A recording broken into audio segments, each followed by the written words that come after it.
ពាក្យដែលបន្ថែម s មានសំឡេង z និងពាក្យដែលបន្ថែម s មានសំឡេង s នៅពេលណាខ្លះកន្លែងសម្គាល់មានអីខ្លះមកមើលមេរៀននេះទាំងអស់គ្នាដើម្បីច្បាស់លាស់ទាំងអស់គ្នាកុំឲ្យបញ្ចេញសំឡេងខុសតោះ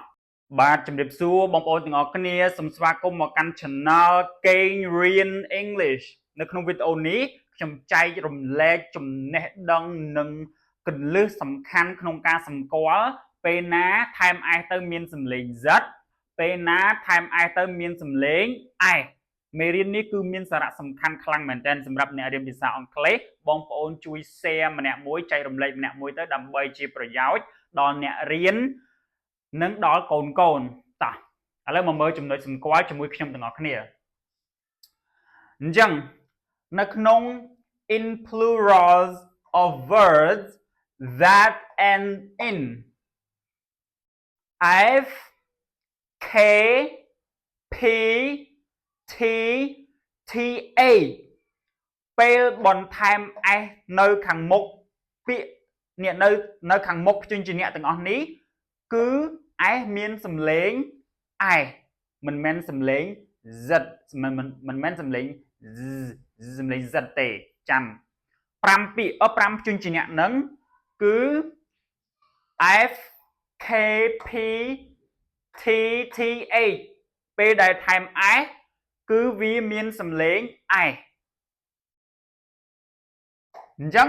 ចំណាំបងប្អូននេះនៅក្នុងពាក្យពហុវចនៈដែលបញ្ចប់ដោយអក្សរនេះ f k p t t h នៅពេលដែលយើងថែម s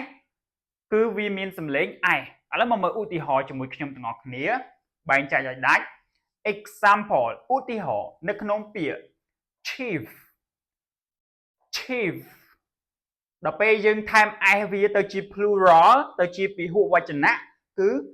chiefs ចឹងមានសំឡេង s អញ្ចឹងឧទាហរណ៍នៅក្នុងពាក្យនេះមួយទៀត dark អញ្ចឹងមានសំឡេង dark ដល់ពេលយើងថែម s ទៅជា plural ទៅជាពហុវចនៈគឺ darks អញ្ចឹងគឺមានសំឡេង s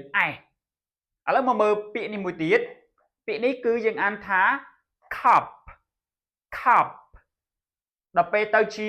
ពហុវចនៈមានន័យថា cup ហ្នឹងវាមានច្រើនមានន័យថា cup មានច្រើនអញ្ចឹងពហុវចនៈគឺ cups អញ្ចឹងមានសំឡេង s ឧទាហរណ៍នៅក្នុងពាក្យនេះទៀត student អញ្ចឹងដល់ពេលទៅជាសិស្សច្រើនយើងពហុវចនៈគឺយើងអានថា students អញ្ចឹងគឺមានសំឡេង th បន្តិចហើយ s អញ្ចឹងឥឡូវមកមើលពាក្យនេះមួយទៀតពាក្យនេះគឺយើងអានថា month ដល់ពេលទៅជាពហុវចនៈគឺយើងអានថា month អញ្ចឹងមានសំឡេង s នៅខាងចុងនេះ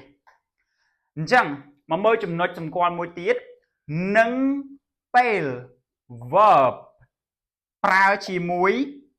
he she it មានន័យថានឹងពេលកិរិយាសព្ទប្រើជាមួយនឹងបុរសទី3 he she it នៅពេលដែលយើងថែម s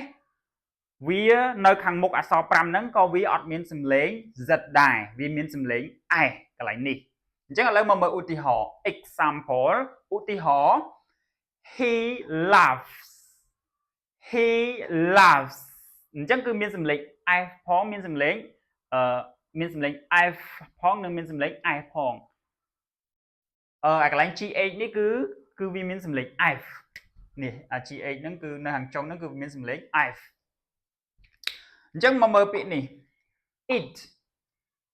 it ដល់ពេលយើងប្រើជាមួយនឹង it មកយើងដាក់ get ប្រើជាមួយនឹងបុរសទី3នេះអញ្ចឹងអាកន្លែង get នេះគឺយើងថែម s អញ្ចឹង g s t gets it gets អញ្ចឹងគឺមានសំឡេង s អញ្ចឹង she thinks chẳng TH នេះរៀងពិបាកបងប្អូន TH ហ្នឹងគឺមានសំឡេង thinks thinks អញ្ចឹង she thinks she thinks អញ្ចឹងគឺមានសំឡេង s នៅខាងចុងនេះចាឥឡូវមកមើលឧទាហរណ៍មួយទៀត she helps she helps អញ្ចឹងគឺមានសំឡេង s នៅខាងចុងអញ្ចឹងនៅក្នុងចំណុចនេះខ្ញុំឲ្យបងប្អូនចំណាំគន្លឹះងាយយល់ឃើញទេបងប្អូនងាយយល់ងាយចំណាំខ្លាំងមែនតើក្រៅពីពាក្យអា5នេះក្រៅពីព្យញ្ជនៈអា5នេះនេះអា5នេះ1 2 3 4 5កាលណាតែយើងថែម s ទៅគឺវាមានសំឡេង z s ខុសគ្នា s សំឡេងដល់ពេល z មានសំឡេង គេហៅ voice sound ដល់ពេល s គឺ voiceless sound មានសំឡេងស្រាលដល់ពេល z អូខេនៅក្នុងវីដេអូនេះ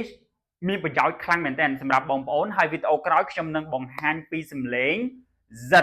ជូនបងប្អូនទាំងអស់គ្នាឲ្យចែកឲ្យដាច់ពីរនឹងនៅពេលដែលយើងថែម s មានសំឡេង z និងនៅពេលដែលយើងថែម s មានសំឡេង s ជាមួយអក្សរអីខ្លះអញ្ចឹងបងប្អូនគិតថាមានប្រយោជន៍សូមកុំភ្លេចជួយចុច share ម្នាក់មួយហើយជួយចុច subscribe channel YouTube ខ្ញុំម្នាក់មួយផងដើម្បីជាកម្លាំងចិត្តហើយខ្ញុំនឹងចែករំលែកវីដេអូបន្ថែមជូនបងប្អូនទៀតអរគុណច្រើនបងប្អូនទាំងអស់គ្នា